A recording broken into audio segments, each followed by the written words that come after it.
A very good afternoon to you. Welcome back to SRL for round 2 of season 5 of the GT3 Championship here on Assetto Corsa Competizione. We're for the second round of the season in Bathurst at the Mount Panorama Circuit. Of course, famous for the Bathurst 1.2 at the end of October each year, and also the Bathurst 12 hour, which is the race that this race is actually based on. But we are doing the 1.2 version of the Bathurst race here. So join us here at the start of qualifying, and after the session we will be followed up with a 1.2 hour long race, 72 minutes for this second round here in this inaugural GT3 Championship here on Assetto Corsa Competizione. So, last time out, it was Matthijs Turk finishing in 4th. I don't know why I mentioned him first. It was Max Mulder winning in the Ford Mustang. So he started the season strongly. And Matthijs had a chance of winning. He was fastest in qualifying. He started on pole position. I think I wanted to say that. And he dropped back because of a crash early on. So, yeah, it was Jerome Adamaco and Tim Wentink completing the podium. So, yeah, let's see what's going to happen here in the second round of the season. I will switch off the camera so you can enjoy the action here in full screen. So we will get started with the qualifying session. All the drivers currently on their out laps.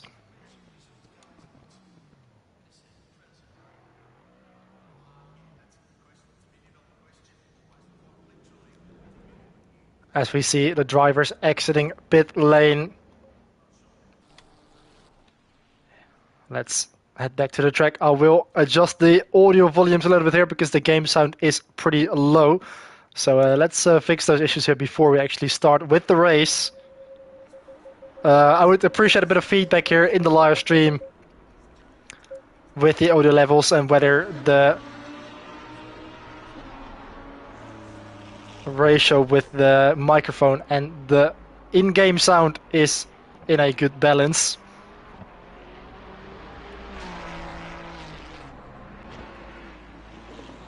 I think I can probably up it a little bit more here. Let's go to 70 for now. See how that works.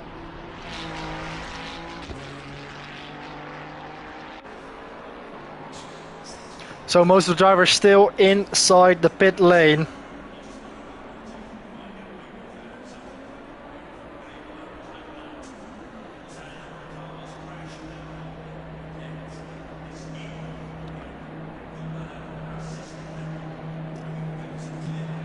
This is my first race covering SRL on ACC, as we see Borbune exiting the pit lane here in the Ferrari. Unfortunately, he was involved in an incident on the first lap in the previous round in Kyalami. Robin Hersdagen bounced over the curb in turn 2 and unfortunately collected Borbune, who spun around and picked up a lot of damage. So he had to pit on the first lap, which lost him a lot of time. It dropped down a couple of laps, and he still did well to carry on. Eventually he was classified in 12th place. He'll be looking to have a better round here for the second round of the season here in Mount Panorama. The number 52 in that very nice red and green Ferrari.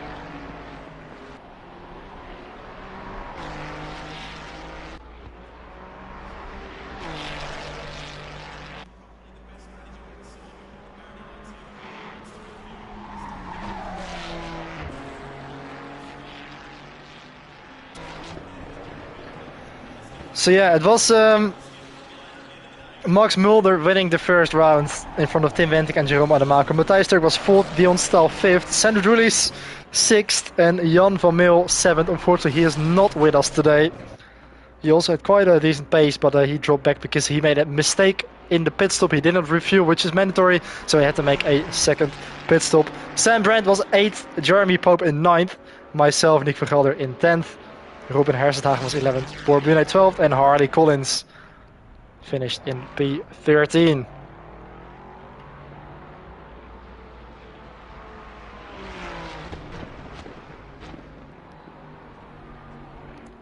I think I should probably find actually up the game audio all the way. I think it's not even that loud. The onboards are very loud, but the exterior cam isn't too bad actually.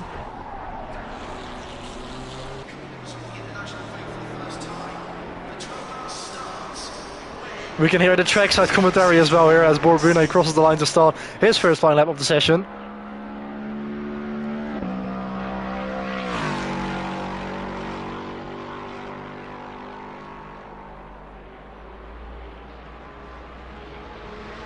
We also saw Scott Sandover there on the back straight.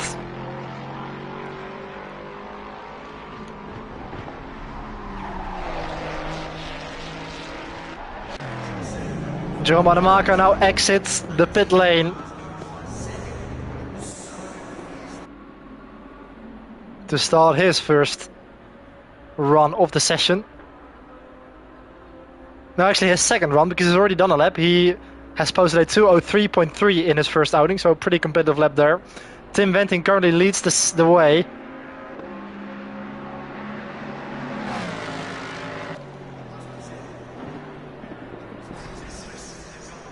So this is the Lexus of Scott Sandover.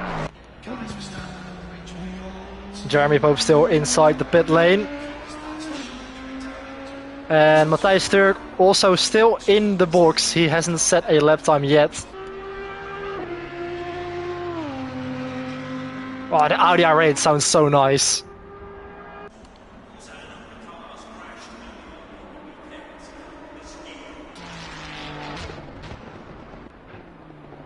There's Dion Stahl in the Ferrari.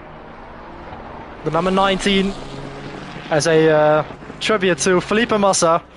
Of course, the number 19 and Ferrari is very familiar from the SRL F1 Championship, where we also have the same teammates in the scarlet colors here with Sandro Julius and Dion Stahl, both driving for Ferrari with the same driver numbers as well. So that's a very familiar sight.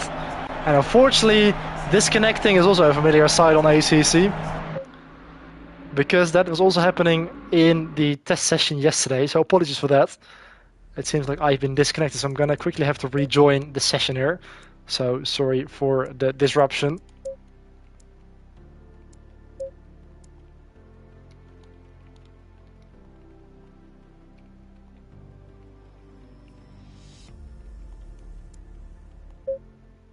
We will try and rejoin as quickly as possible. And it seems like we are back in the action here. With Jerome sliding, it seems like there. I think it's... Does he have damage? It looked like his car was going sideways there. It might have been a bit of a optical illusion. So Tim Venting leads the way 2:03.2. Jerome Adamako just 700ths of a second behind him. So it's very close for the top two, but still all the other drivers yet to set a lap time.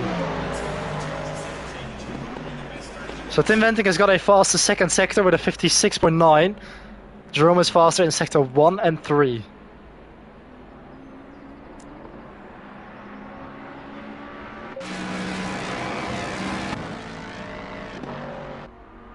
Then we saw also Matthijs Turk exiting the pit lane.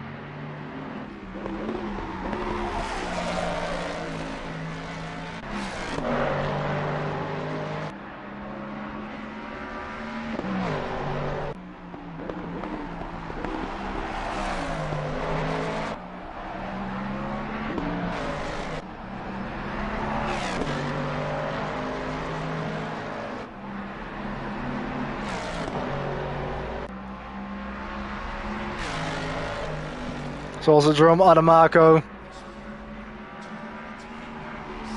in the Ford Mustang.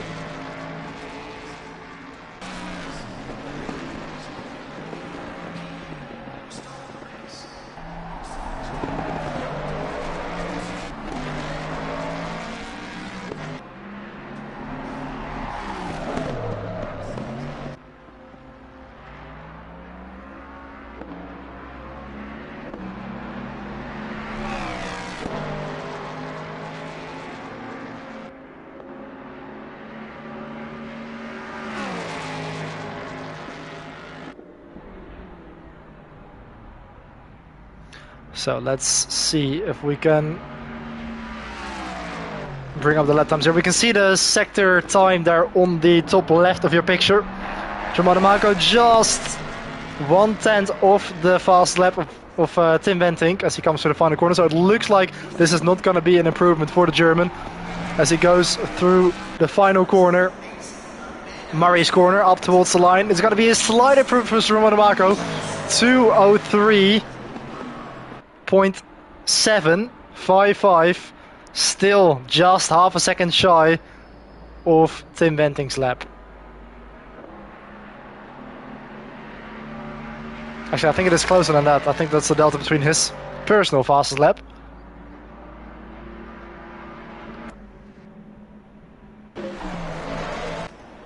So here's Sandro Dulis there in the Ferrari 296.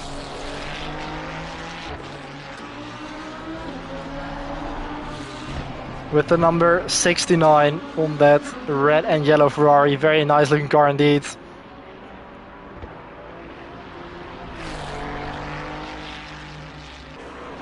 And there's the other Ferrari 296 of Dion style. There you can see Jeremy Pope exiting the pit lane there.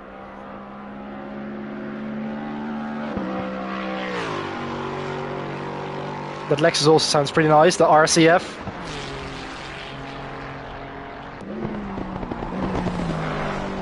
Dion style currently in P7 by his fast lap was a 3:28, so he hasn't done a competitive lap time yet. I love that camera angle there.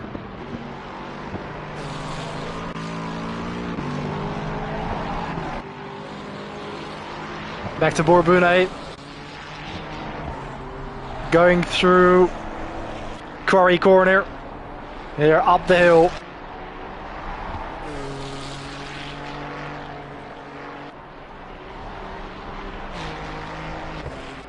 Into Frog Hollow. Through Salmon Park. McPhillamy Park, and then down the hill here into turn 11 Skyline, and then the S's. Very hard to get the braking right there. Through turns 13 and 14, the Dipper. 15, 16, 17 and 18, Forest Elbow. And up towards the Conrad Straight. Getting the power down. Up towards the Chase. Turn 20 on the track. This flat out right-hander and then hard on the brakes for turn 21. Right and then left 22. Into the final corner. Murray's to end the lap. 23 corners here on this legendary circuit. Unfortunately, Bohr has actually cancelled his lap time, so no, it was actually a valid lap at 2:06.340 for Borbune. Currently good enough for third fastest.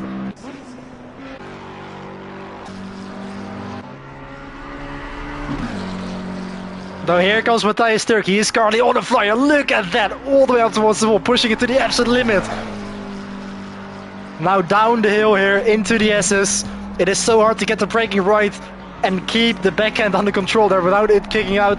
Of course, the backhand of the car gets so light there, down the hill with the pressure on the front tires, through the S's now. And into Forest Elbow here, turn 18. Very tidy there on the exit as the McLaren driver exits turn 19 onto the Conrad Straight. Here, the number 40 in that black and orange McLaren 720S. Currently down in P9 with a 2:04.7. Well, Matthias Turk yesterday in practice was doing 2-minute 3s. His fast lap was a 2:03.1, although there was in very cool conditions. The track conditions probably aren't as good today here in the sunshine. But Matthias is on a very good lap there, 7/10 up into the final corner. Moraes, turn 23 on the track, and then getting the power down here to get the exit. Up towards the start finish line, 2:02.132. Pole position for Matthias Turk. What a lap. 2:02.1. Unbelievable lap there for Matthias Turk. Unbelievable. That should seal the deal here for pole position there for the Dutch driver from The Hague in the Netherlands. Let's see if anybody is still on the track. Here we are on board with Dion Staal, the number 19, into the final corner. With a very nice Italian helmet. Can he improve? Yeah, he goes from 7th to 5th with a 205.2. So Dion Staal up to 5th place. What a lap from Matthias Turk. 2 minutes 02.132. 2 tenths clear of Jerome Ademaker in second place. Tim Venting P3. The top 3 really in a league of their own. And then Sander Julius best of the rest in P4 with a 2 minute and 8 seconds of the pace. 2.8 seconds of the pace. And then Dion Staal in 3rd place. So again, the Ferrari is very evenly matched. Jeremy Pope in P6. Bor Bune P7. Scott Sandover in P8. Sam Brandt P9. Robin Hersdagen in P10.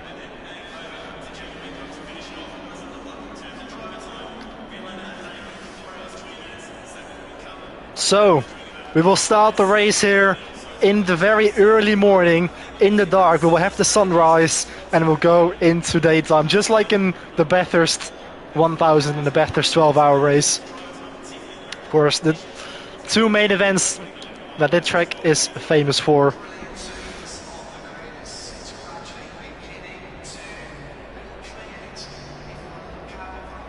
As we hear the trackside commentator as well talking over us. So yeah, Mount Panorama, 6.2 kilometers, 3.8 miles. But this is actually a street circuit used as a public road when no racing events are being run. 30 seconds. Very unusual design here by modern standards. Lots of elevation changes, a 174 meter vertical difference between its highest and lowest points.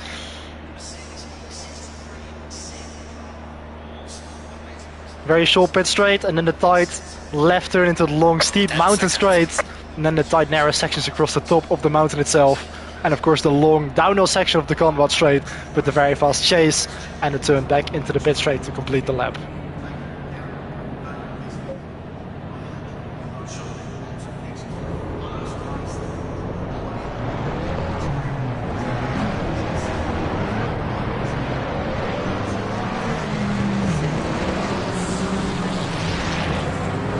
As we get started with the warm-up lap here. So yeah, this track as a public road on non-racing days is not closed off during the day as part of a racing event. So the Mount Panorama circuit is open to the public, so cars can actually drive in both directions here around the circuit for no charge. There is a strict speed limit, however, of 60 kilometers an hour. Police also actually regularly patrol the circuit. So yeah, no speeding on this track when there is no racing events. We will see the cars go up to speeds of about 280 kilometers an hour on the Conrad Straight. And also on the back straight here into turn 2 actually. Even Jerome Ademaker was testing with very low downforce setups yesterday in practice, was even reaching top speeds of beyond 300 kph, which is very unusual for a GT3 car. But Jerome Ademaker managed to do it, but I don't expect he's going to be running that low aero and that high tire pressures here in the actual race.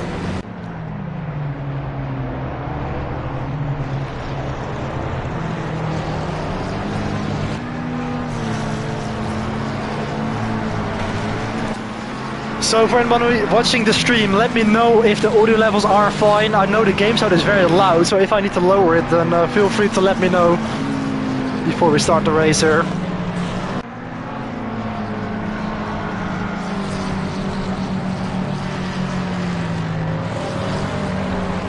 As you see the drivers coming through Soman Park here, turn 10. Just before you go back down the hill into the S's.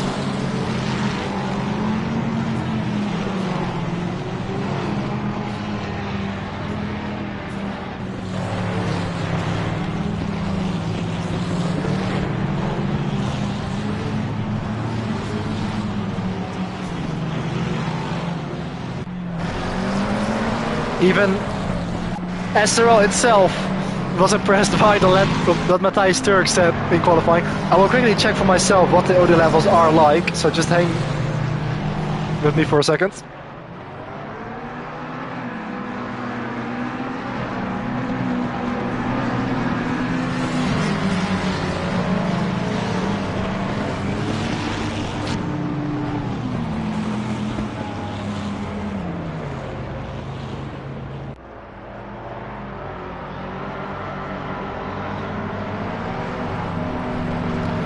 Because yeah, the audio is very loud. It is just on the limit of what is still doable. I think maybe I'm gonna lower it just ever so slightly here. Let me see if I can still do that. Yeah, let's go into the options and quickly lower the audio a little bit here. Let's go to 90%.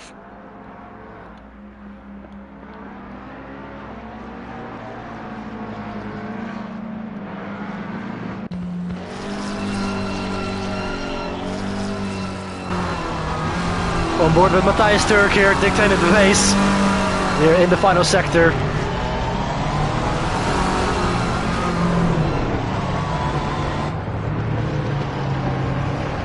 The cars will go in double file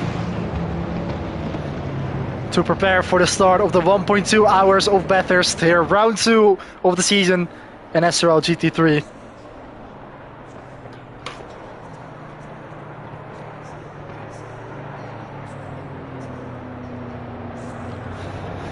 So all the cars line up in double file for this rolling start. Matthias Turk from pole position, Jerome Ademaker alongside him in the Ford Mustang.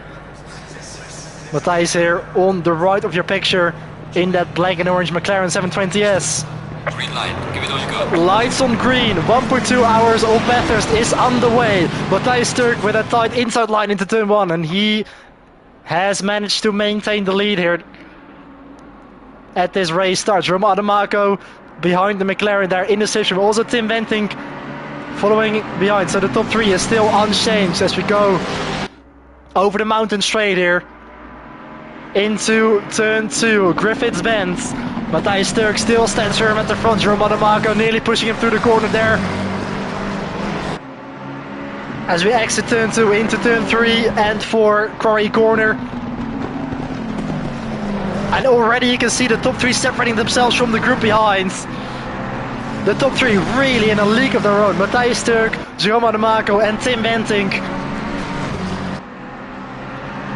Already a really strong pace from this trio at the front here. And already you can see Matthias Turk eking out a little bit of an advantage as we go into this downhill section. Skyline and the Dipper, turns 11, 12, 13, 14 and 15 on the track. Arguably the hardest section of this circuit here in Mount Panorama. Oh, Matthias there with a bit of a moment there, nearly hitting the wall as we go into turn 17 and 18 for his elbow. Will Jerome Ademaker and Tim Wenting be able to hold on to the back of that McLaren in front of them? Here we can see the group further behind. Tim Wenting still just about holding on. This is Robin Hersdagen, he is falling back. Sam Brandt in P9 just about holding on to Forever Sin in P8.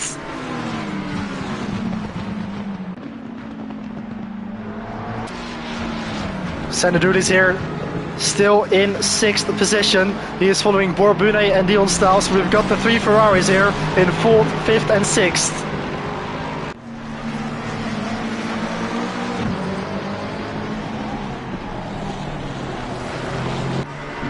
Oh, look at this here at the front. Jerome Ademaker attacks Matthias Turk into turn 1 here at the start of lap 2. Matthias is trying to defend that inside line. He leaves the space for the German. Jerome Ademaker with the Ford Mustang there. Does he have the legs here on the mountain straight? They are alongside each other nearly. Jerome Ademaker with the run. And even Tim Wenting now takes advantage.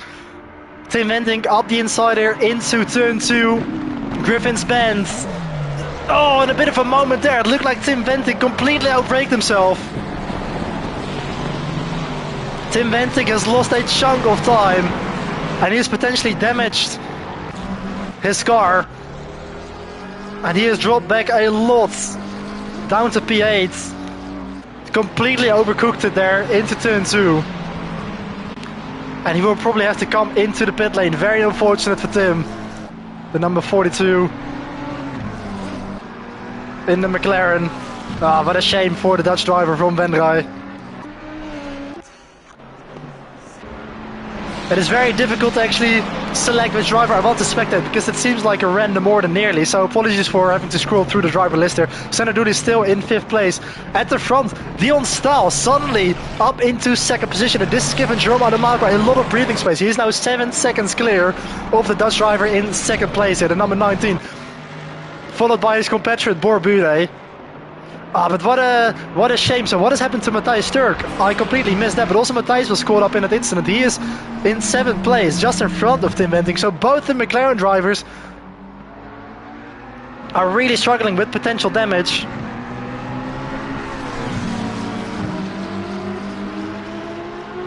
That is really costly for them.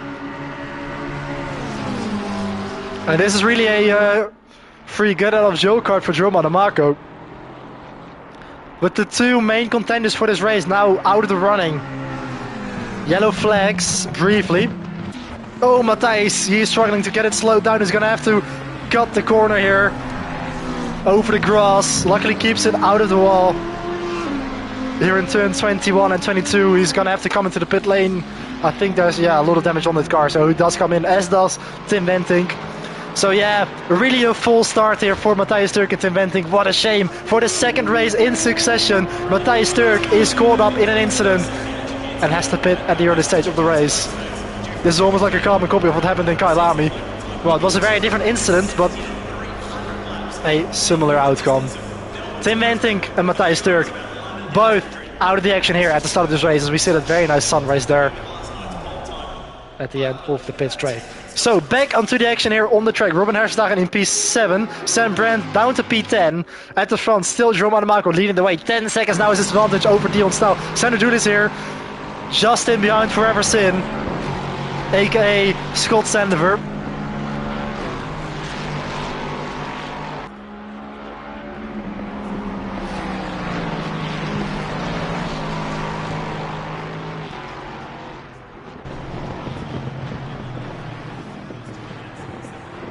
Look at that, the sunrise looks so nice though. You can see the orange shade now falling onto the track.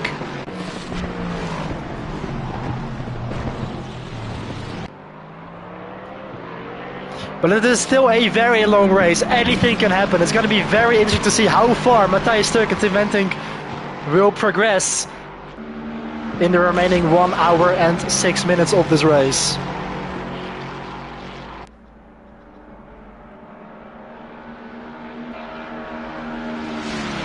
So what has happened to Borbune actually? It seems like he's also dropped back because he was actually in 3rd position, just behind Tim Wenting.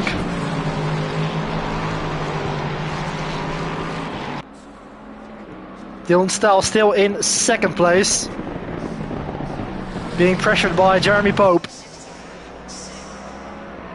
Ferrari versus Lexus.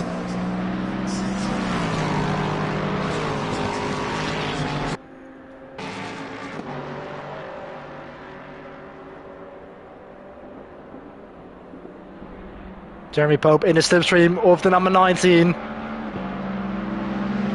Will he be able to make a move here into turn 2 for 2nd place? He's on the outside as you go into Griffin's Bend, and he does brake late enough, just about cuts across the nose of Dion Staal. Jeremy Pope up into 2nd position.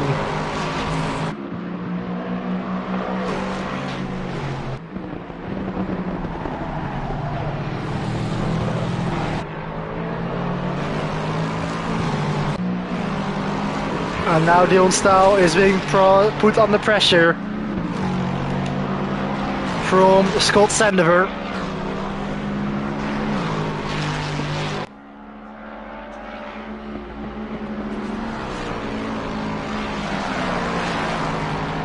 Oh, a bit of a moment there in the back end for Dion Staal as we go down the hill here into the S's.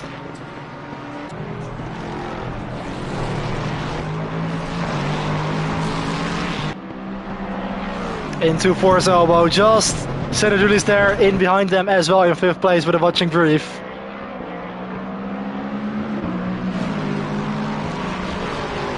But I completely missed what happened to Borbune. I think I can actually bring up a replay here. Also with the incident with Tim Wenting and Matthijs Turk. I think we can actually get a replay up here, but I'm pretty unexperienced with this software, so let's see if we can actually manage that. Well, it seems like the race has settled down a little bit. Oh, Dion Staal there over the curb, he loses it on the grass. He spins it, almost pivots round to the 360, gets the car restarted, but he has lost a chunk of time here. Dion Staal losing it through turns 21 and 22 in the chicane. and down to 5th place. There's Borbune in P6, being followed by Matthijs Turk. But he is in 10th place. Matthijs Turk is a lap down after having to repair his car.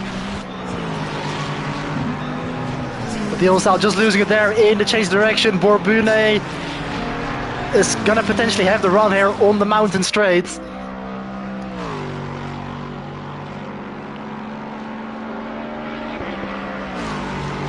Borbune there in the slipstream of his compatriot Dion Staal.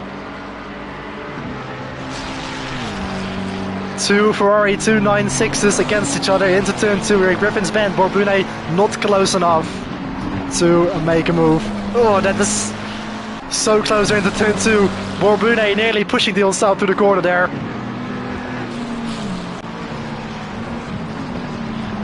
This is also holding up Matthijs Turk in the process. Oh, Borbune there hits the wall. I'm not sure if there was contact there with Matthijs, but Bor definitely made contact with the barrier there on the exit of turn 7. And hopefully he has stayed clear of any further damage.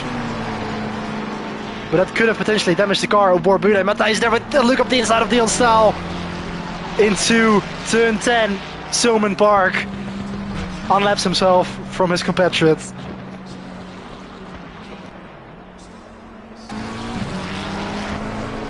Hopefully Borbune's car is still fine after that moment there.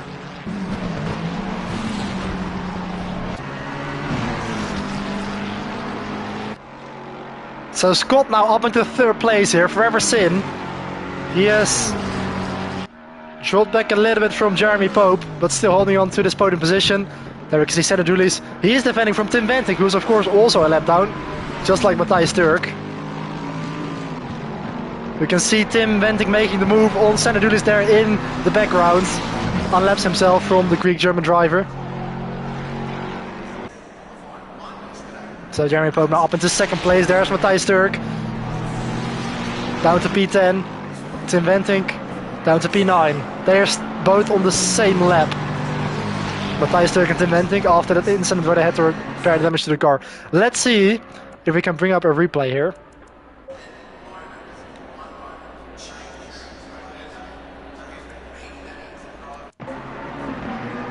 So where did this moment happen? I think this is it, yeah.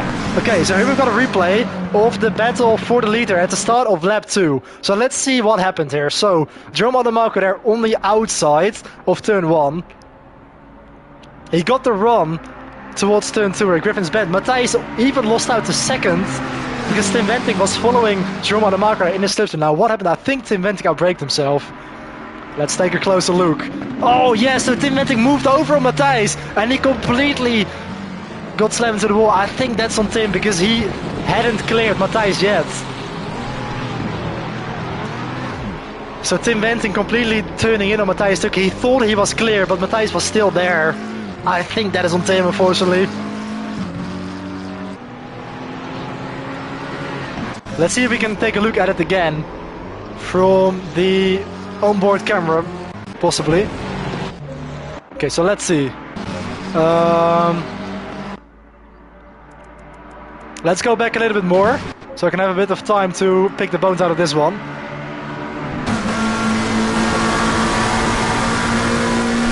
So this is on board with Tim Venting. Yeah, he couldn't see Matthijs anymore. He thought he was clear, and Matthijs was still there, and they both spun into the wall. So it looked like Tim really got off worse there, but it looks like it was also instigated by him. Let's look at it again from the helicopter shot there. Oh, sorry, I accidentally rewind the full lap. Okay, let's take a look at it again from the overhead view. This is back to the start of lap 2 and the incident which involved Matthijs Turk and Tim Venting. And you can see Tim Venting following Jerome Ademako there in the slipstream. And into turn 2 here, Tim Venting just moved over to the left ever so slightly as we started braking over turn 2. He was clear. Well, actually, oh, look at that. Matthijs even hit the wall that sticks out there. But looking at it from this point, it looks like Tim Venting was clear. Although Matthijs just braked a little bit later and got alongside Tim again, just about as Tim was about to move over to the left. I think that's a racing incident. Looking at this again from the helicopter shot, I think that is a racing incident. Tim was initially clear, but it was just unfortunate with Matthijs braking later and having nowhere to go.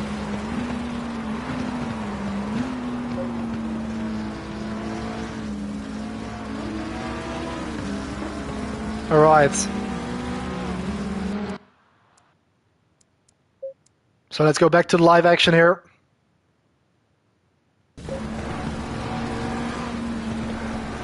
Timatic still in 7th position. Oh, look at that shot here from the helicopter down the hill here into the S's. It just looks absolutely amazing from this aerial shot.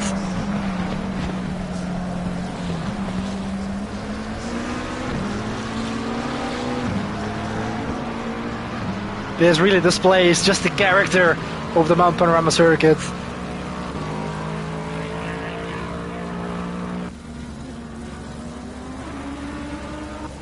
So Jeremiah Manamaker still in the lead. Senna Julius here in 3rd position.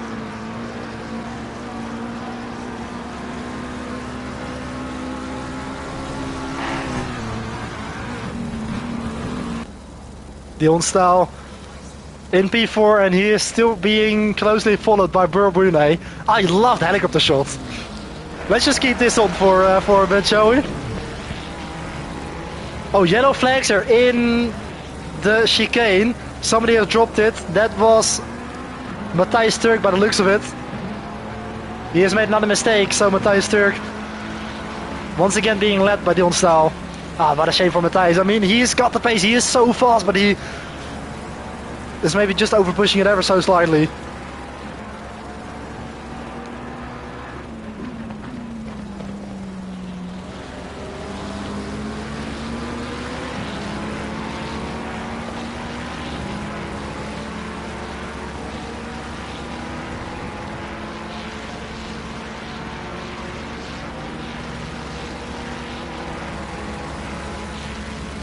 Matthijs there very late on the brakes into turn 2, unlaps himself again from Dion. Matthijs is already in front of Sam Brandt, so up to 8th place.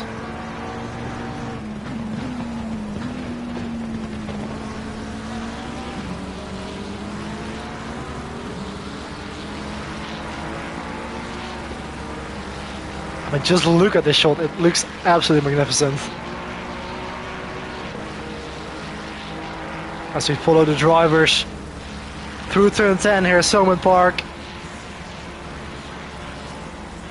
into McPhillamy Park, and then we go back down the hill there. You can just see the elevation change into turn 11 Skyline, and then the S's, turns 12, 13, 14 and 15 into the Dipper, and then to this very tight sections of turns 15, 16 and 17. Forrest Elbow here, the left-hander, to the kink of turn 19, up towards the Conrad Straight. Fantastic spectacle as we see Dion Staal and Burr Brunei here in the 2 Ferraris. Dion Staal with the red and yellow color scheme, Burr with the red and green.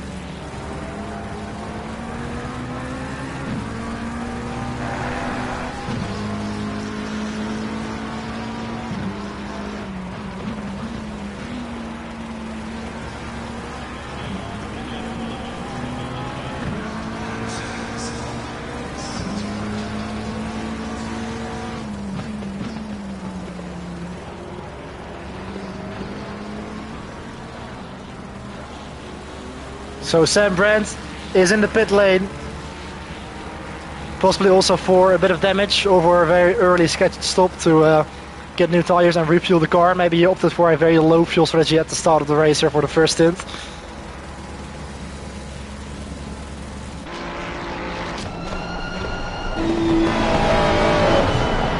On board here with Burr Brunei, just listen to the Ferrari 296.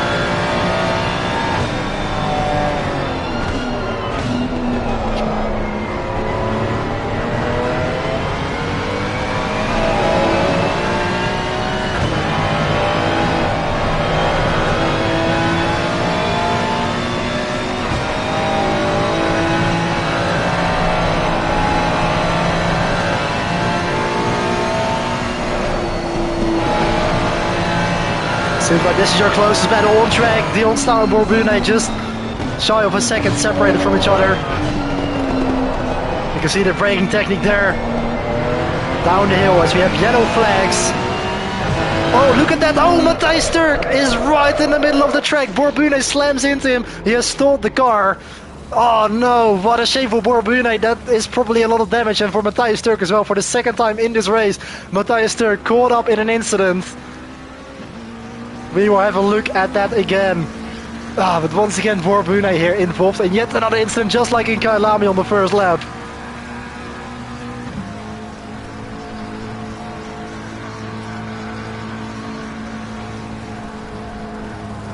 Let's take a look at the replay. What happened there? Matthijs Turk was stricken in the middle of the circuit there.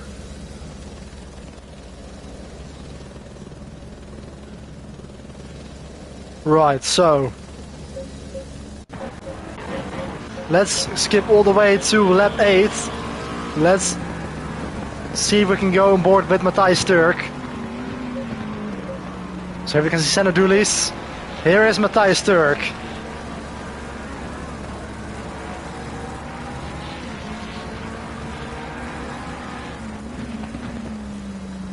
So let's fast forward a little bit here. We see Matthijs Turk here accelerating up towards turn 2. Okay, let's lower the playback speed a little bit. Let's just stay in the aerial shot to see what happens.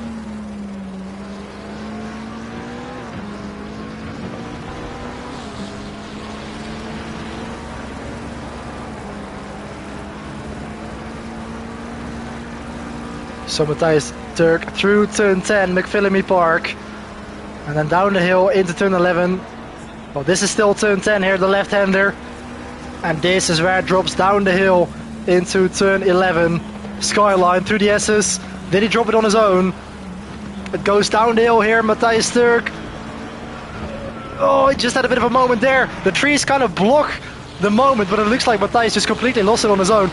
Yellow flags are out. Here comes Borbune. Oh, that was Dion Stel. That is Borbune. He couldn't avoid him and slams into the McLaren. Oh, Dion Stel just avoided the McLaren there. He just found the gap on the right. But Borbune didn't have the same fortune. Let's have a look at that again.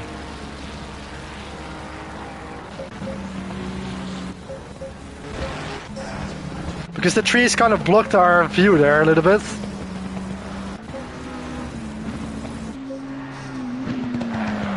So once again, Matthijs here down the hill through turns 13 and 14. Oh, I just lost the back end. He tried to catch it, but it came round again. He hit the wall. He was on the track. He was slightly off the racing line. Here comes Dion Staal. Just avoids him. There comes Borbune. Slams into the McLaren. Ah, just such an unfortunate incident. And Bor also swearing on the live chat here. Such a shame for him. For the second race in succession, involved in yet another incident, which has massively compromised his race.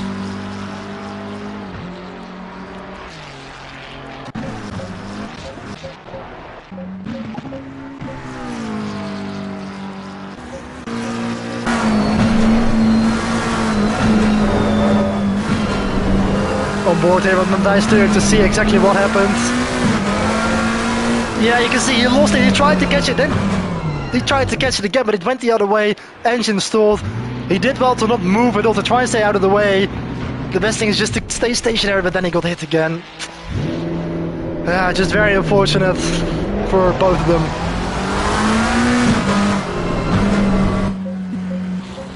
Okay, let's go back to the live feed here to get back up into the action.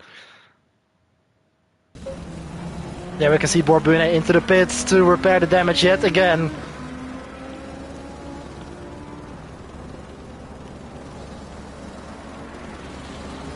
Borbune now exits the pit lane in 7th position.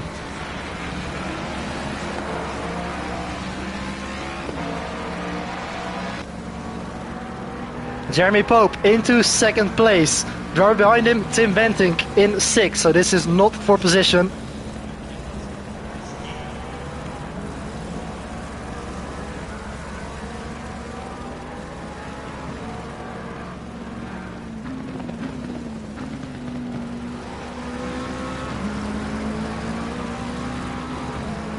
Tim Bentinck with the slipstream on that Lexus. Is he going to try and unlap himself here? on the mountain straight up towards turn 2. I think he's better off it for now.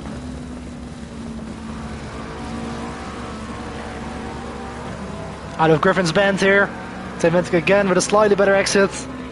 So it's a sticky ride for now, which is very sensible because they are not racing for position.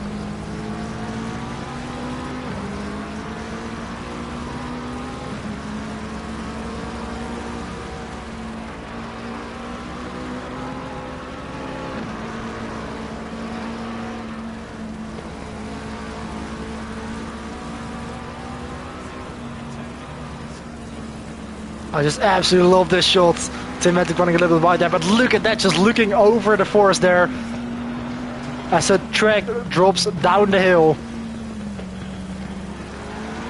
That must be one of the best camera shots in this entire game. On arguably one of the best tracks in this entire game. Maybe the second best track after the Nürburgring Nordschleife, in my opinion.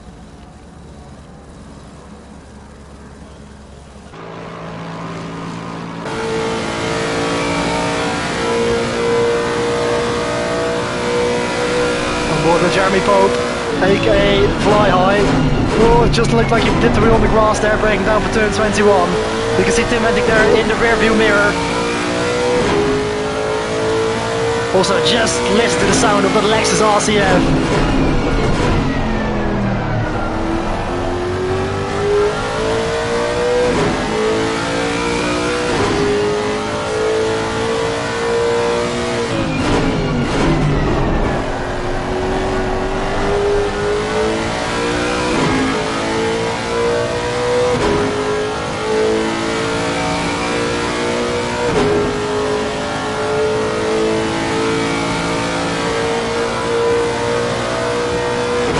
The 6th gear, 249 kilometers an hour, then braking down to Griffin's Bend. Oh, look at that! Jeremy Pope runs wide, Tim Ventic takes advantage.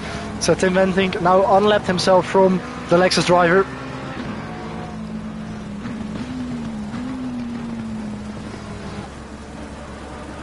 Matthijs Turk, he is currently in 8th position. That is Sam Brandt in front of him for 9th.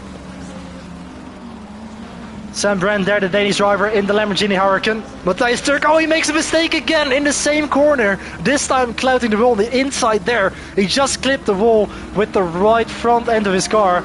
And that's potentially damages McLaren again. Matthijs, he is really overdriving the car a little bit. He is probably a little bit frustrated with all the incidents that have been happening. We know Matthijs is a really good driver, but it seems like he is struggling to really get it together.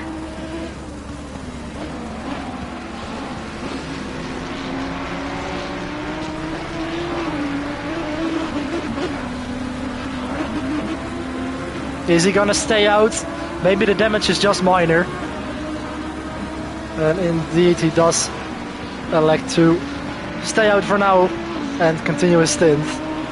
Oh, again Matthijs runs wide and he hits the tire barrier there on the exit of the final corner. Murray's there, turn 23 on the track, and he has definitely got damage on the front end of his car now. Matthijs, it is such a shame because he was so fast in qualifying. He started on pole position with a 2-minute 02.1. Matthijs Turk, he is really fast over one lap, but he is just struggling a little bit here for consistency, and well, probably the fact that he has damaged his car is making that even worse. I mean, even in yesterday's practice session, he did a very strong race simulation, but today Matthijs is really struggling.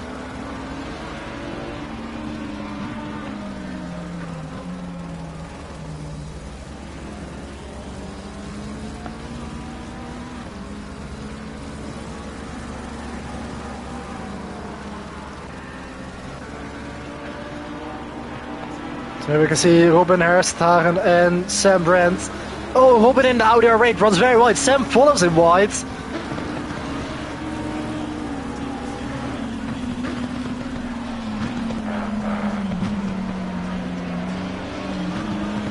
And Matthijs is coming up to those two as well. Robin with a very tight line. into Forrest's elbow. And that now allows Sam Brandt to get the run here. He goes alongside on the Conrad straight here. He will have the outside for the chase. This is not really a corner where he wants to go side by side through there, only touching even on the straights. Matthijs Turk, you can see there in the distance as well. And well, Robin gives up the position. Oh, Sam Brandt over the cross, loses it, slams into the wall. And that is Sam Brandt, yet with another incident out of the running. That's gonna lose him a lot of time because he will have to repair that car. Unfortunate mistake there for the Danish driver. There he is, facing the wrong way there. He is stuck in the gravel trap. He can keep the car rolling and he's gonna rejoin the track, but he has lost loads of time here.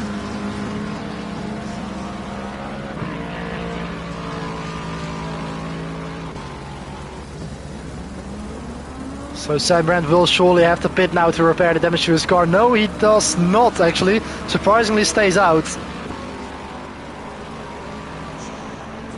So that has dropped Sam Brandt down to P9.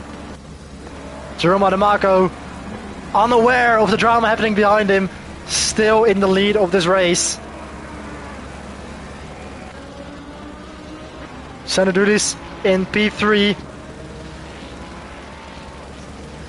Quite a long way behind Jeremy Pope in second. Dion Staal still running in fourth place. Borbune up to 7th after having his pit stop to repair the damage of his car. And Matthijs Turk now at the back of Robin. Oh, look at the difference in corner speed there. Matthijs sends it down the inside into turn 9. That was brave from Matthijs. Oh, Robin straight away loses it because he can't keep up with that McLaren. Matthijs really taking unbelievable risks there. I mean, I know he's down in P8, but he is not giving up. What a move from Matthijs there. It's not even for position, but still. Tim Ventic has moved up into 6th place again. 6th place, I should say. Because he, of course, got his position back on Borbune after he had to repair his car as well. So Tim Ventic now back into the points paying position. We actually have a different points tally for today's race because this is classified as an endurance race.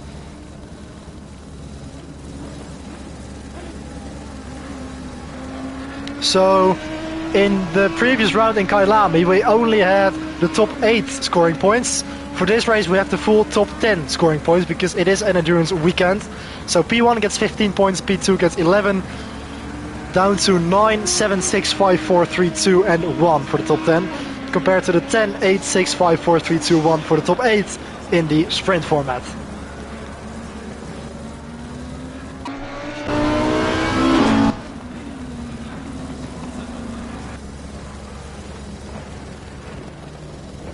Oh, Sam Brandt, I think he's at another moment because it looks like he has badly damaged the suspension of his car.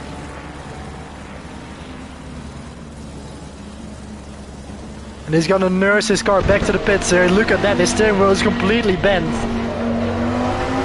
So Sam has definitely had some sort of moment. Can he get it back to the pit lane? It looks like he just about can. Yeah, his suspension is completely bent. And he just about nurses the car back into the pit lane. But this is probably gonna make him lose 9th position here.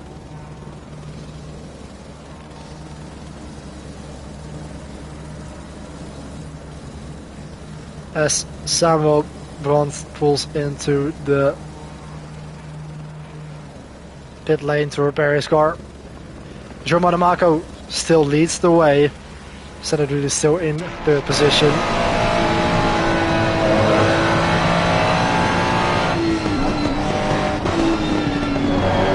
That very distinctive black and orange helmet design, which is so familiar to us from the F1 series as well, and from real life as well. Senadud is also very active in the karting scene, racing in the Saudi World Series. Going to be embarked on a new journey next year.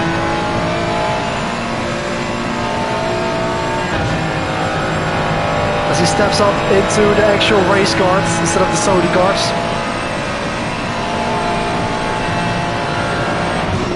That is Matthias Turta getting out of the way. Does that nicely. They're into turns 21 and 22.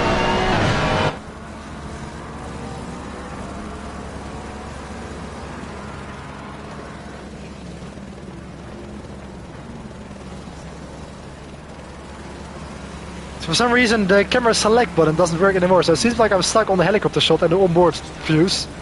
Which is not too bad, because I like the helicopter shot, but it seems like a bit of a glitch there.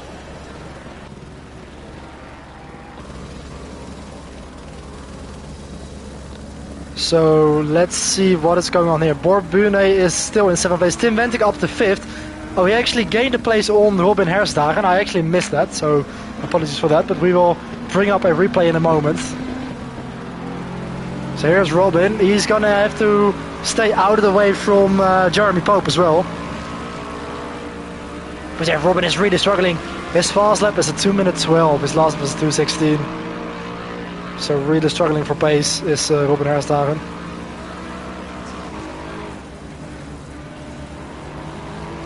He has to be careful with letting Jeremy Pope go by here. You can see the yellow flags or the blue flags waving.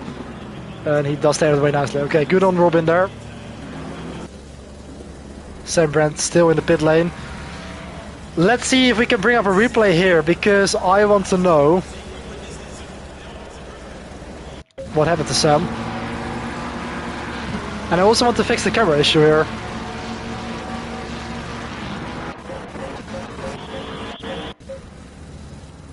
Oh, what the? What is going on here?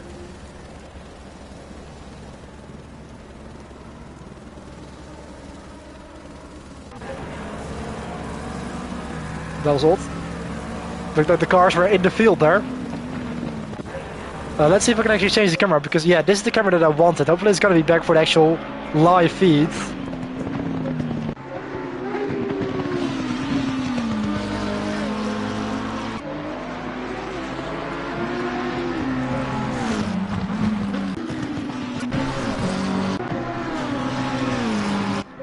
So this is Tim Wenting. Sander Dulis, Dion Staal, Robin getting out of the way nicely. Bunny hopping over the inside there of the S's. And this is Sam Brandt. Now what has happened to him? Let's try and go back a little bit here. We can even go into slow motion. Let's see what happened to Sam Brandt. So sorry for the interruptions here. He must have had a crash on his own, hasn't he?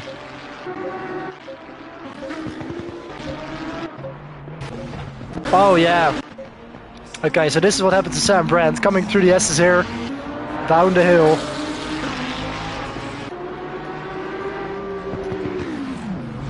And he completely smashed into the wall there, trying to stay in front of the Ferrari of Sander Dulis. Yeah, he completely messed up his car there. Also hitting the wall for his elbow there, turn 18 and 19, and that's how Sam Brandt picked up the damage.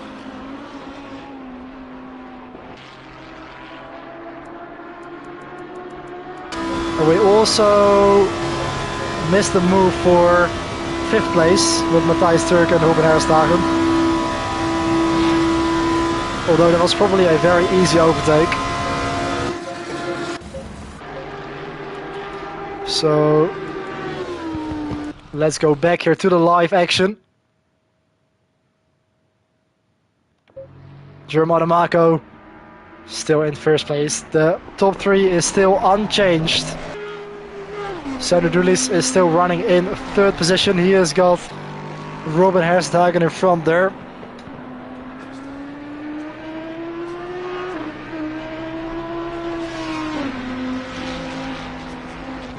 And the Norwegian actually pulls off into the pit lane there. Stays out of the way nicely.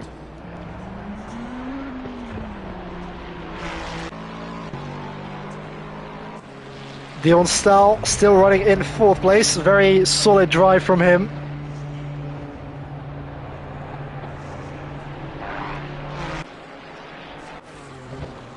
And Borbune is still in 7th, so he will probably He'll definitely gain P6 back because Robin Herstagen is now in the pit lane and Boer is also definitely a lot faster than him. So Boer can definitely go into the top 6. Of course, he is still inside the points. So he is on for his first points scoring finish of the season. Tim Venting, he's probably too far ahead. Yeah, he's nearly a lap ahead of Boer. And yeah, I think P6 is probably going to be the maximum here for the number 52.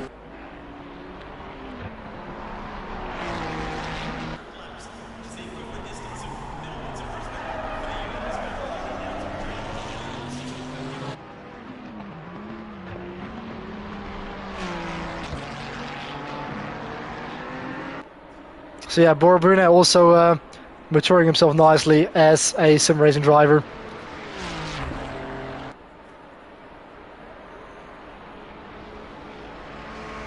And also as a karting driver.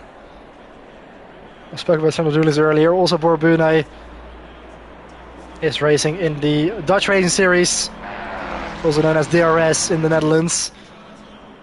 And is gonna be racing in the Pro Kart Championship next year.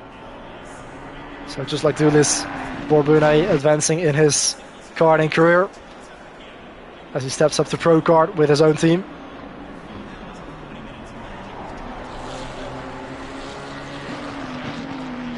From the DRS Pro class in which he is in for this year.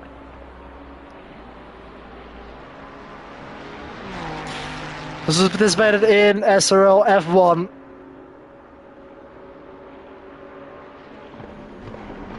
I had some decent showings there, especially last season. Well, not last season, as in season 10, but the season before that in season 9 on F1 23.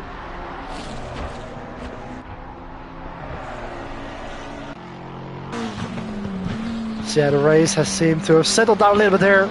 Jeremy Pope is running in second place here in the Lexus. RCF.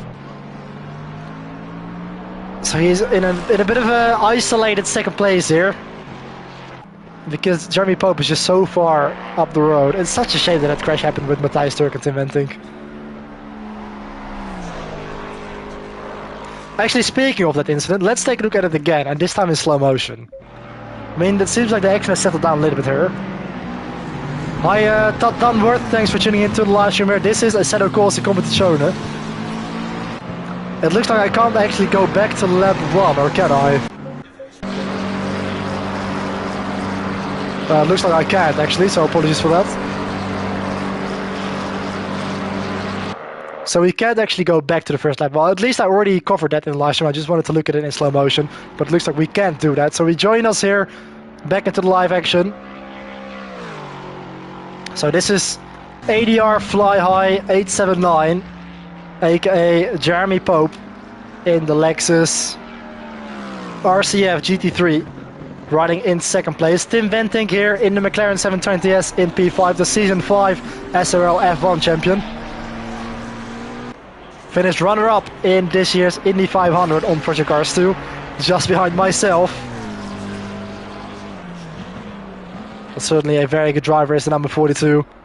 Multiple race winner in SRL F1. Finished runner-up as well in the F1 Championship last year, only behind the utterly dominant Jenson Randall. And is definitely going for the title again this year in SRL F1, as we will start with Season 11 soon on F1 25.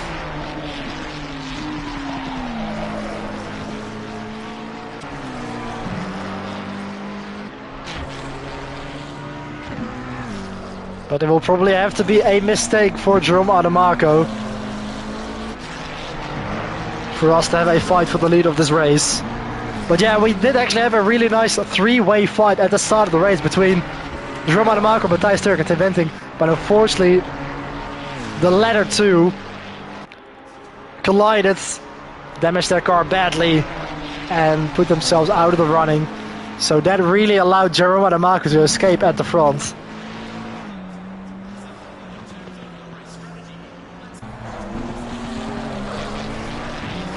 And also Adamaco was very strong in practice yesterday, so I can't see him giving this victory away.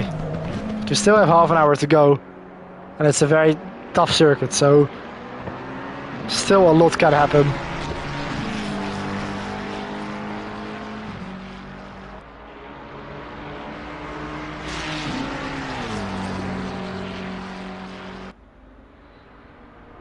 So this is Tim Wenting and Borbune.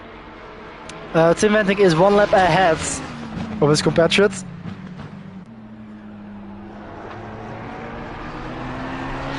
These two have also raced against each other in SRL F1 and even in other F1 racing leagues. Borbune stays out of the way very nicely there to let Tim Wenting go through. They've also raced each other in the Dutch Racing Series in the DRS Karting Championship. Just like Sander Drulis and myself. We've all shared the same track in real life too. But yeah, Tim Wenting here, the number 42 from Van Rij in the south of the Netherlands. And Borbune from Amstelveen in North Holland, close to Amsterdam.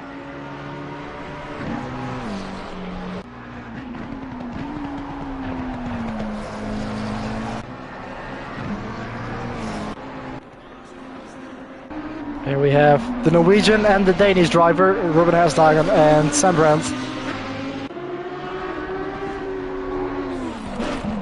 Sam Brandt up the inside here into turn 18. Just about gets the run there on Hersdagen. Sam Brandt also a very experienced driver in SRL. He has been here all the way since the start in season 1. 10 years ago. So Sam Brandt has been part of SRL for nearly a decade.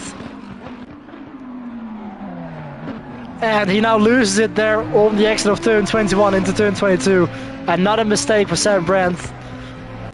It doesn't look like he's picked up any further damage. Oh, he's starting to get it back going there on the very slippery grass. Fortunately, no upcoming traffic. Oh, and he stalled it there on the exit, it looked like. Maybe the rest are a little bit too low. He's going to have to be a little bit careful. Tim Wenting goes through. Borbune is behind them as well. He also avoids him. Sam is going very slowly. And he has stalled it again. He's going to have to get it restarted. Yeah, he's... I'm not sure what he is doing. Does he have some kind of issue? There's something going on with the Lamborghini of Sam Brandt. He takes out the AMG sign. And it looks like he's got his car restarted. Is he stuck on the pit limiter or something? It doesn't look like there's a lot of damage. He has made it back, so... Is he gonna retire the car or is he gonna get his car fixed?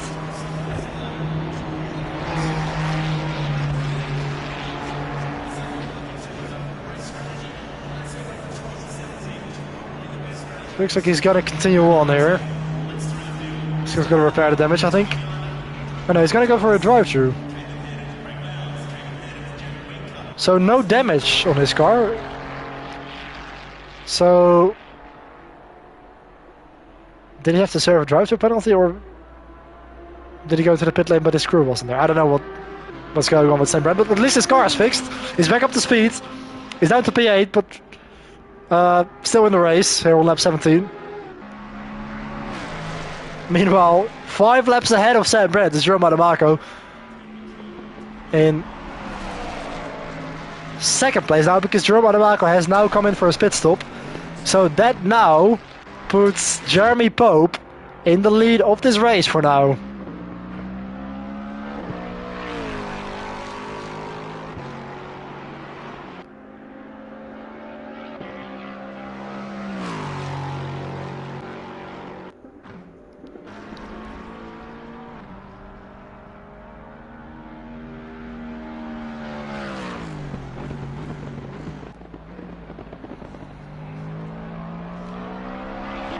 So can we bring up a information here? No, we cannot. Okay, we're just going to continue on. I wanted to see the pit stops, but it looks like there's no way to really check that, I don't think. So Jerome Marco is second. Jeremy Pope into the lead as he starts lap 23 of this race with 23 minutes remaining. The number 77 in the Lexus RCF. There, Borbune in the distance and P7 still. Still closing the gap to Ruben Herstagen.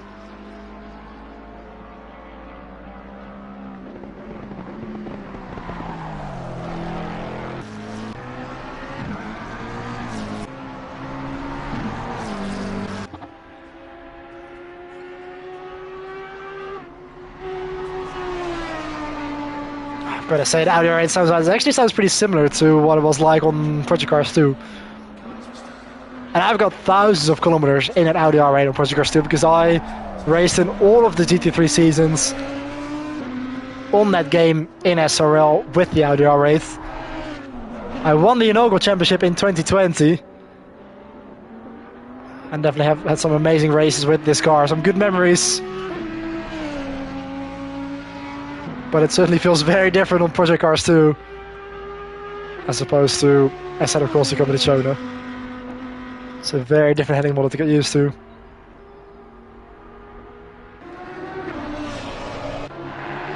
Oh, Sam Brandt looks like he made contact with the wall again there.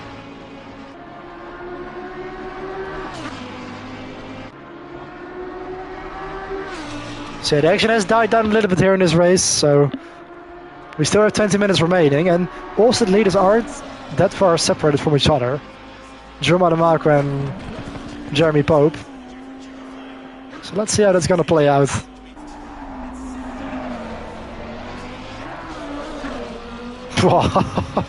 Sam with a bit of a moment there again.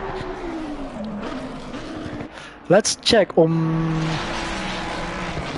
Jerome Marco here. He is now lapping Borbune. He flashes the lights. Bor gets out of the way, but Jerome just tucks in behind for now.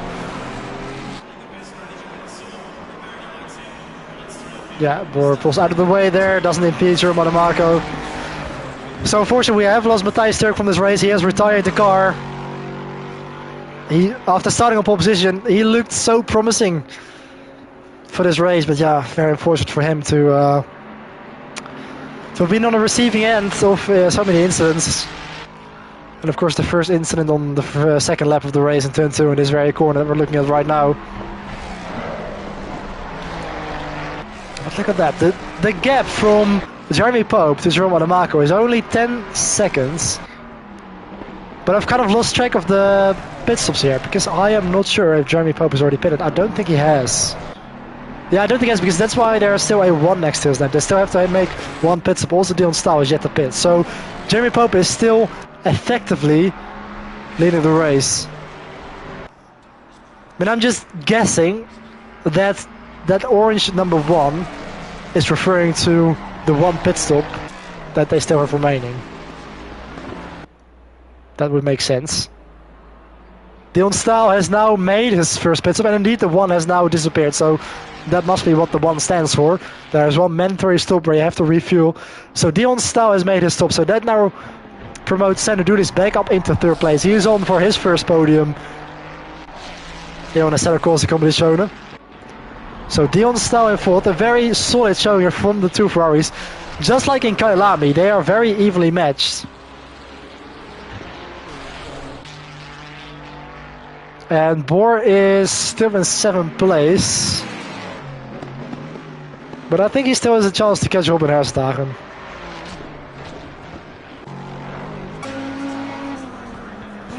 So Jeremy Pope still staying out. But he must be getting towards the end of his fuel reservoir.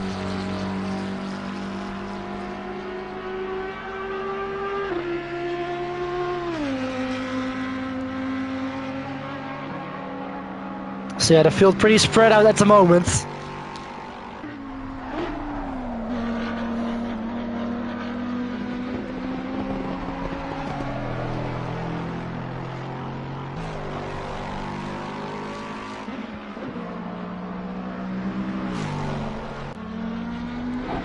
As we watch the Lexus RCF of Jeremy Pope running very wide there in turn 5. Just grazing the wall. I don't think he got any damage from that. Is he gonna try and stay out to hold up Jeremy Pope? Sorry, to hold up Jerome Adamaco. Maybe that is the reason why he is stretching it so long.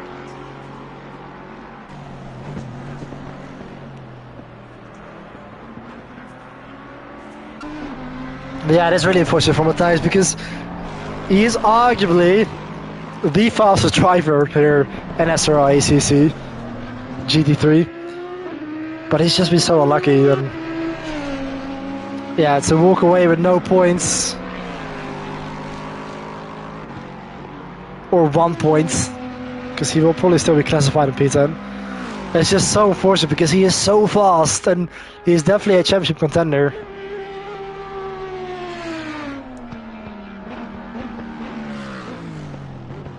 It's just been very unlucky this season in the first 2 races.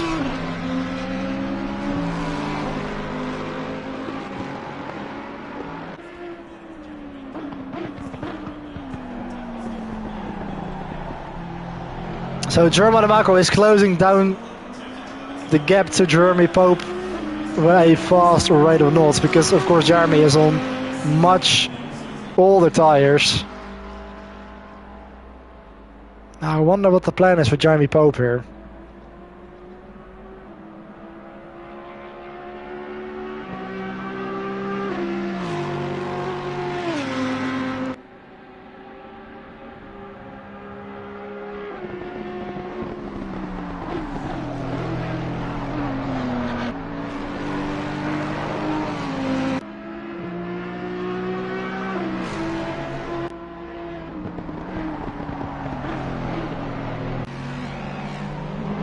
Yeah, this is a shame that we can't actually go back to lap 1 because I would have loved to have another look at an incident with Tim Ventic and Matthijs Turk in a slow motion camera. But yeah, at least we already saw it live and in the replay. Just over a quarter of an hour remaining. Jerome is now 4.8 seconds behind the leader, Jeremy Pope. It is a shame that there is a mandatory pit spin away because otherwise it would have been a very interesting battle for the lead. If Jeremy would have actually tried to risk it on a zero stop strategy.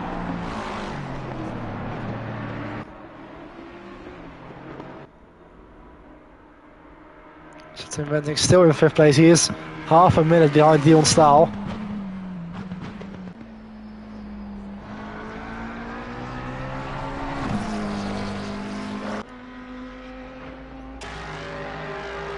And Robin Herstagen is only 10 seconds ahead of Boer. So I think Boer Bune can definitely still catch Robin Herstagen because Boer's pace is a lot better than Robin's. Whoa, what was that? Look at the bumps there. Audi R8 completely bouncing over the bumps. Robin Herstagen probably has a very stiff suspension setting.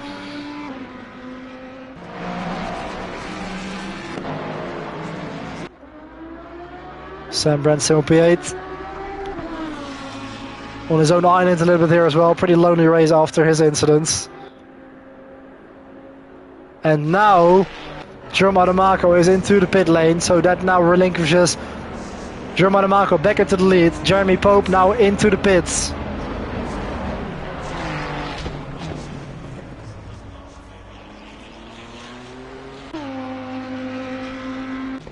So yeah, Jerome Adamaco now back into the lead with a big advantage.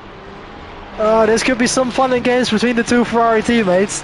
Sander Doulis and Dion Staal only 3 seconds separated from each other in the fight for the final podium position here. So there is still some interesting battles going on here and some interesting developments. Unfortunately, it looks like we won't have a fight for the lead of the race because Jeremy Pope has just been too strong today. But there's definitely still a fight for the final step on the podium between the two Ferrari teammates. These two have been Ferrari teammates ever since the very first season 10 years ago on F1 2014, back on the PS3. They are still teammates today, both in F1 and in GT3. Also great friends, these two. But I don't think they're gonna make it easy for each other. Jeremy Pope, they're actually in the pit lane. So actually, this fight is potentially even still on for second place because Jeremy Pope stretching his first stint so long, spending so much time on worn tires, has lost a lot of time to the two Ferraris.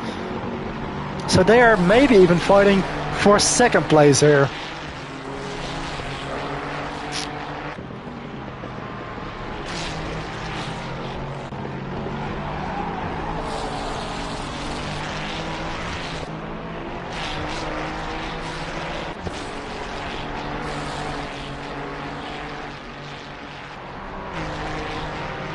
Watching the two Ferrari 296 cars here coming through turn 10. Frog Hollow, Salmon Park into McPhillamy Park. Here, this left-hander. And then down the hill into Skyline, turn 11. Then left turn 12, right turn 13. Then left again turn 14. Through the dipper 15, 16. And then 17. And then braking down the hill here for turn 18, Force Elbow, which extends into turn 19.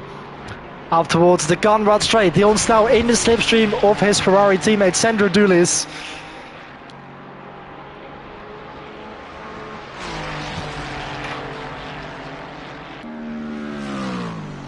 Over the Conrad Straight they go into the chase. Turn 20. And then breaking down into the chicane of turns 21 and 22. Dion Stow has closed the gap right down to Sandro Dulis with 11 minutes and 50 seconds to go. Into turn 23. Murray's to end lap 27.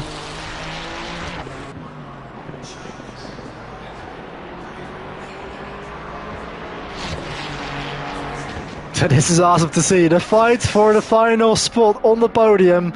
Then we can see Jeremy Pope just on the right of your picture getting out of the shot in that Lexus RCF. Followed by the two Ferrari 296 cars of Sandro Dulis and Dion Staal. Number 69 and numbers 19. Dion Staal in the slipstream of the Greek-German driver. Is going to have a look up the inside here as you go into turn 2. Oh, Sandro Dulis just about hangs it tough on the outside there in Griffin's Bend. Maintains second position for now. Dion Staal still with a bit of a look there, but tucks in behind the Ferrari as you go into turn 3. The cutting, turn 4 here, this double left-hander.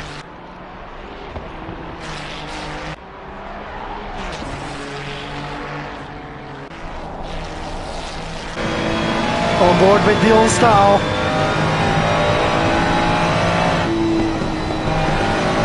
You can see that red and yellow Ferrari just in front of him as we go down the hill. Into turn 11 Skyline, then into turn 12. Turn 13, you can just see how steep the track goes downhill. Up through the gears again. And then braking down towards turn 18. Force Elbow, trying to get the optimum exit there onto the Conrad Straits. We will see the power of the slipstream here.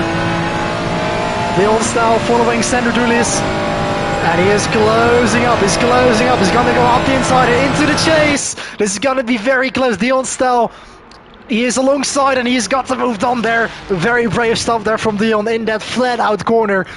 Turn 20 and he gets the stop for turn 21. Dion Staal now up into third position.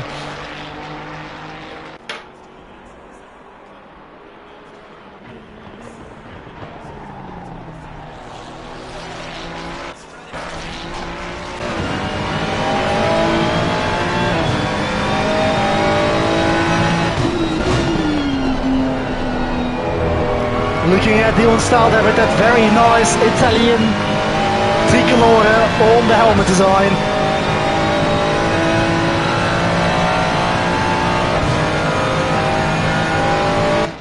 He is a Dutch driver, of course, Dion Staal, but we always say he's got an Italian heart. And these two will actually visit the Italian Grand Prix this year, together with myself. You'll go to Monza at the start of September next month.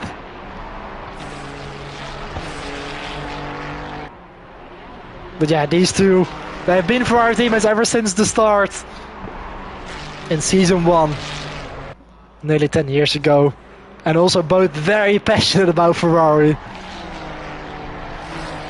You're not gonna meet two bigger Ferrari fans than these two.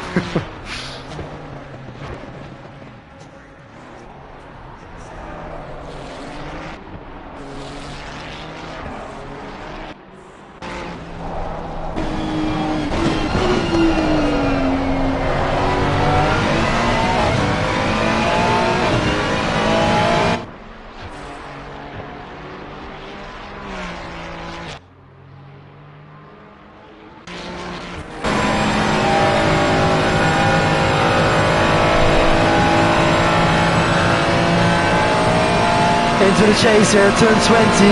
Nielsen has definitely separated himself a little bit from Sanadulis.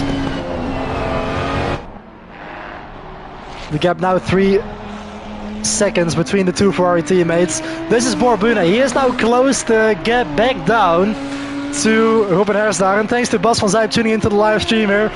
Bor is indeed closing up to the back of the Norwegian driver. Audi R8 versus Ferrari 296. So this is your battle for 6th place. Borbune recovering nicely after an incident earlier on involving Matthias Turk in this very point of the racetrack.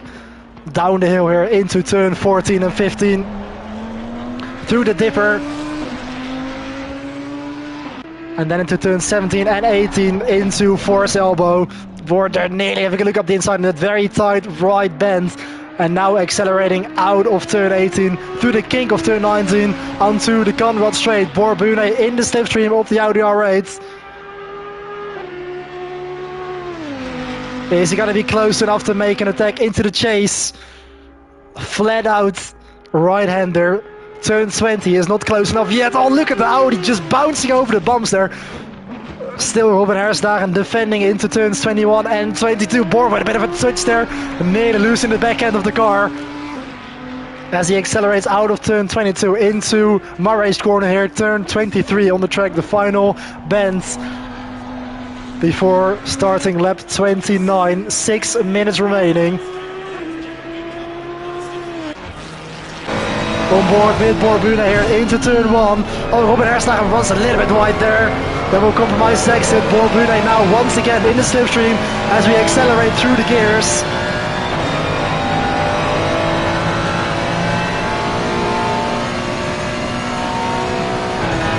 It looks like we are still not close enough to make an attacker into turn 2. Griffin's bend, he closes up down the braking, goes a little bit wide, nearly loses the back end of the car. Be careful, Bor. 5 minutes remaining.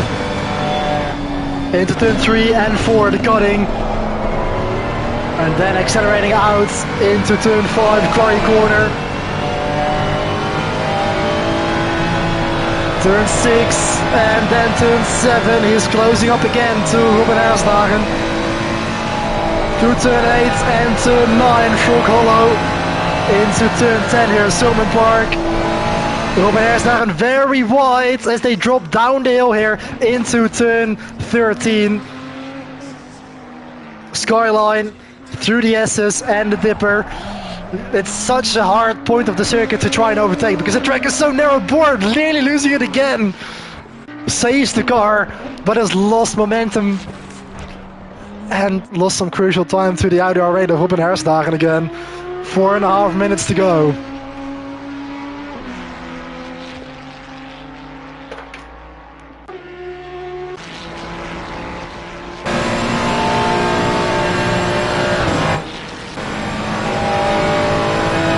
Yeah, we can see that very nice red and green helmet design, sporting the Italian colors in the Ferrari. Oh, Robin Hersdagen has actually gone off here into the chicane. Robin Hersdagen has made a mistake, pressurized into a mistake by Borbune, and that is now P6 for the taking for the Dutch driver. Robin Hersdagen down to P7.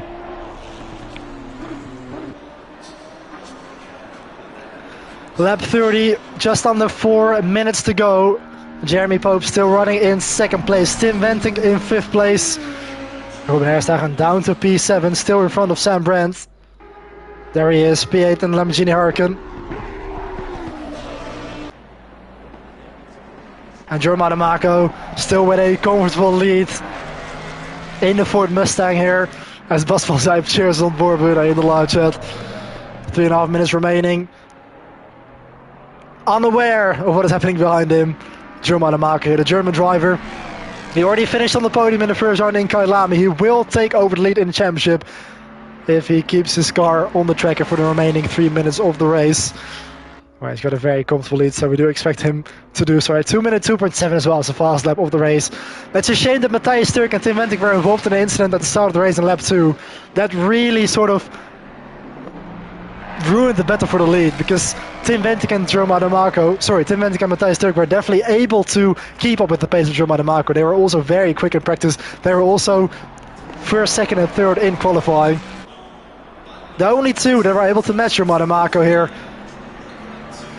at least in qualifying, but they've made a mistake. They took each other out, which left Jerome Ademake in the lead of the race. As he starts the penultimate lap, he runs a little bit wide there.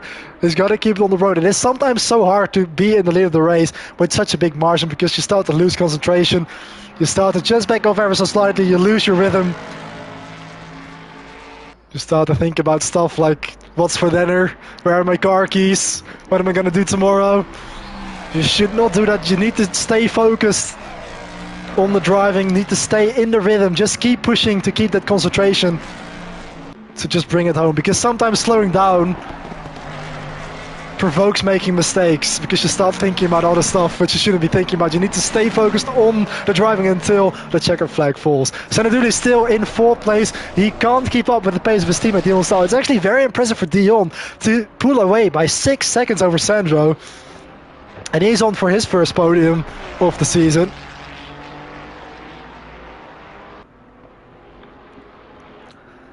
Borbuna, he is now closing up to Sam Brent, but of course he's a lap down on board, as we see Robin there going off into the gravel in the background.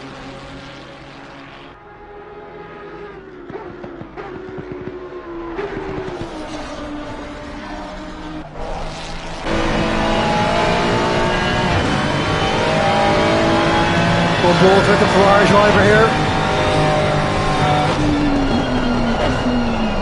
Bit of a wide line there, but he keeps out of the wall.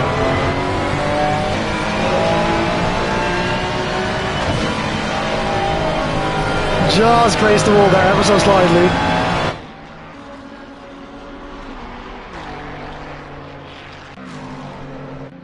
So this is Jeremy Pope in the Lexus RCF. He just wasn't able to match Jerome Ademake, and he is still 24 seconds clear of Dion Staal in 3rd position. Leaders on final lap now. So Jerome Ademake now starts the final lap of the race with 20 seconds to go. Lap 34 in his 1.2 hour race here at Mount Panorama.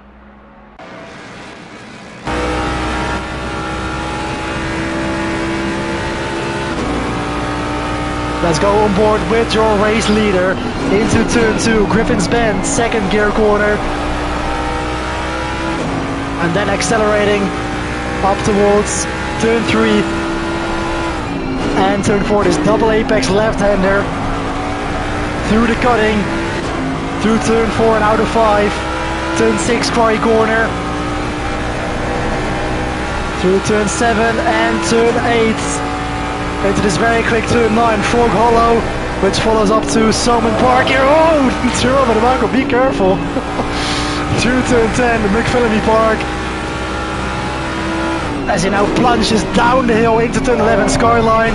Through turn 12, the S's, 13 to the left, 1st gear, 14 to the right, 2nd gear. Turn 15, 3rd gear, and then back down to 2nd gear for the dipper. And then turn 18, 4th elbow, even down to 1st briefly, then up to 2nd again. Turn 19, this little kink, and now accelerating up towards Conrad Straight. 250, 260, 270, up to 6th gear, flat out through turn 20, the chase. And now hard on the brakes for turn 21 and 22. Up towards the final corner. It's been a faultless race here for Jerome Ademake. And he's going to win his first race of the season through the final corner. Turn 23, Murray's. Jerome Ademake exits the final corner and wins round 2 of the SRL GT3 Championship here on Assetto Corsa Competizione, takes over the lead of the championship. A very strong drive for the German driver Jerome Ademaker, the number 11 in the Ford Mustang. So once again, just like in Kalami, we see a Ford Mustang winning the race. So Jeremy Pope here, coming through the final sector, is gonna pick up second place.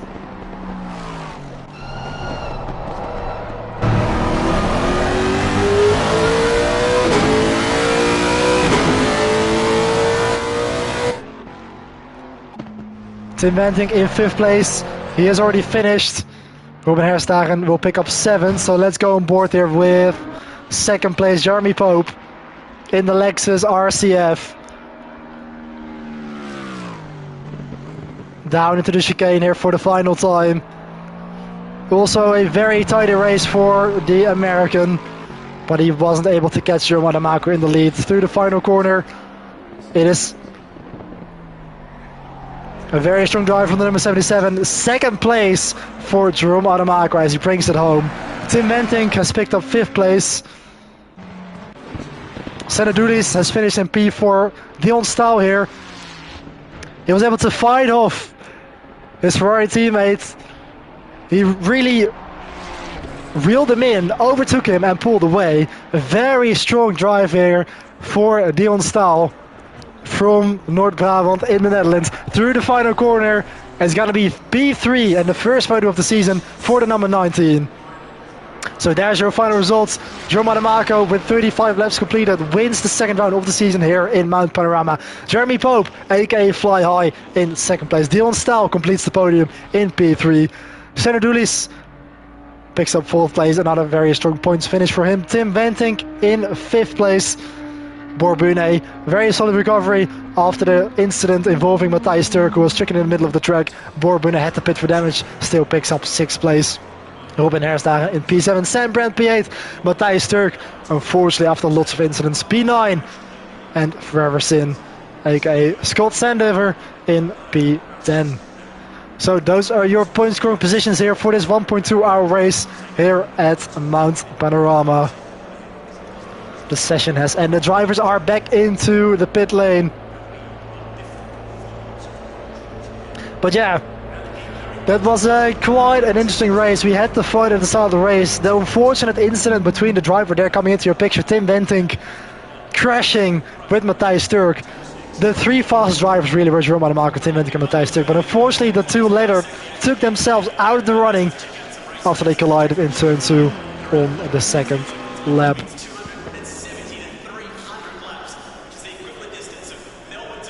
But yeah, we had the fight for the podium between the 2 Ferraris, with Borbune getting the run on Robin Herstagen in that late stage of the race.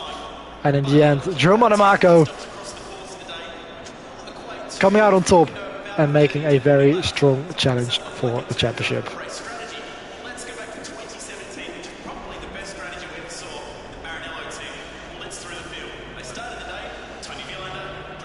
So let's see if we can bring some of the drivers up here into the booth to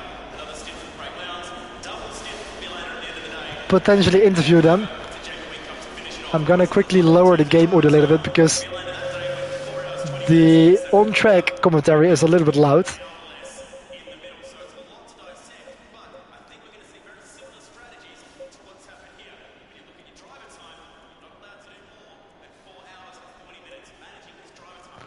Okay, let's see if we can actually get some of the drivers up here to have their perspective on the race.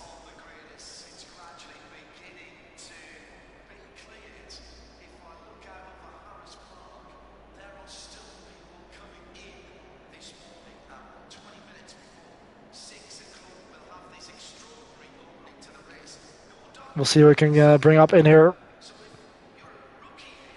We'll invite the podium finishers, Dion Staal, Jeremy Pope, Sander Julis. Let's see if any of them want to tell their story on the race here.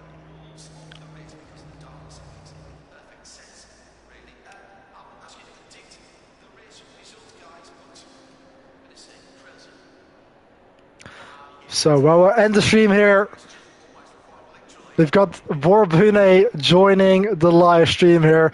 Bor, unfortunately, you're caught up in quite a few incidents there. You had the moment with Matthijs being stricken in the middle of the track and you colliding with him. And you did relatively recover to P6, overtaking Robin Herstagen at the late stage of the race there. But talk us through your race.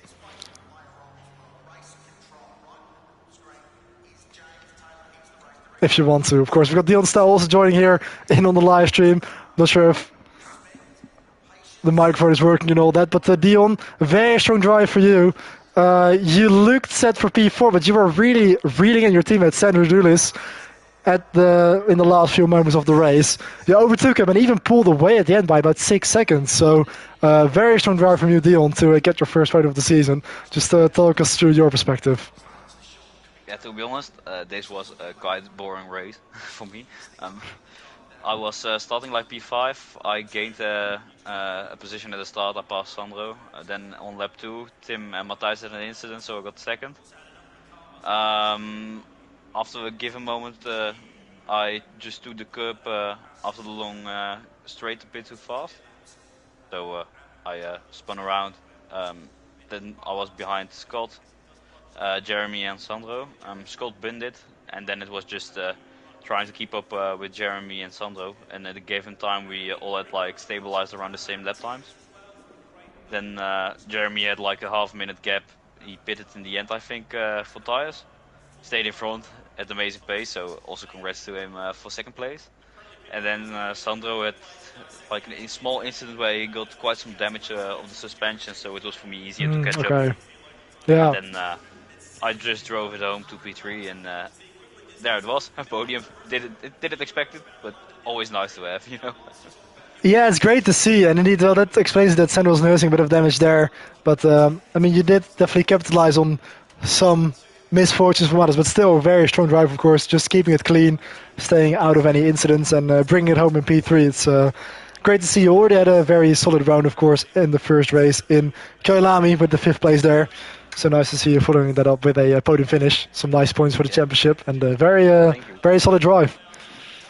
Thank you. But yeah, indeed, Jerome Adamako was really in a class above. He clinched the victory here for the second round of the season. Also helped with the fact that Matthijs Turk and Tim Wenting took each other out on the start of lap 2 in the second corner. Also, Bor was saying on live that he had some sort of issue with his mic, so unfortunately we won't get his perspective on the race here. So do we have anything else? I think, oh yeah, also Jeremy Pope has joined the commentary booth here. So Jeremy, also a very solid race for you. You kept it clean. Your pace is very solid. You stayed out for a long time on the first stint. You really stretched the tires all the way until about, I think, 20 minutes to go or something. Of course, with a very late pit stop, you still rejoined the second place. You were able to bring it home. So a very solid drive for you. Unfortunately, Jerome Adamako seemed to be too far away, but took us through your race. Yeah, the race was very unexpected. I'm not gonna lie. I didn't have time to practice this week, but I threw a setup on. It worked. It was a setup that I wasn't really too sure about, but in the end it worked out. But yeah, the start was okay. Just try to stay out of trouble. I had fuel to go long, which was my plan anyway. I knew I wasn't gonna be able to catch the Mustang. I know Tim in the McLaren is very quick. But I was pretty sure I was going to battle the Ferraris all race, but then they kind of fell off a little bit, and then they pit, and I'm like, okay, this is the time to push, and I did. I pit around like the last 15 minutes, and then from there I just tried to push on, because I saw they were like 4 seconds behind me, and I wasn't sure if they were fuel saving, tire saving, or what. When I saw that gap and it was closing, I'm like, all right, let me push. But other than that, I mean, the race was good. I had a few close calls, but yeah, the race was fun, man. Very, very surprising to get a P2, man. Oh, it's good to hear, man. Yeah, indeed. I mean, you just stayed out of trouble. Of course, I think everybody is going to have close calls on this track because it's so difficult, isn't it, to just stay out of the walls and just keep the car on the track and not make any mistakes, not pick up any damage. So you did very well to avoid that, which has really pushed you up the order a lot and allowed you to get up into second place. And just a very solid pace as well, just getting the advantage as well on the two Ferraris and bringing it home in second. So yeah, very, very good drive, Jeremy, and good to see you back on the podium here in SRL. Of course, you've had quite a few races in the GT3 series back on Project Cars 2 as well a couple of years ago. So good to see you performing well here in the second round of the season in Mount Panorama. And of course, with the endurance points format, it's also some solid points here for the championship, because of course you get more points for the endurance format here as opposed to the sprint format which you had in Kailami. So well done. Cool, man. Thank you. All right, so this has been it for round 2 of the SRL GT3 championship here on ACC. I've been Niek van Gelder. This has been Jeremy Pope and Dion Staal. I hope you enjoyed this race. We'll see you back at the next round for the third round of the season at the Nürburgring. So thanks for watching. I'll see you next time. Goodbye.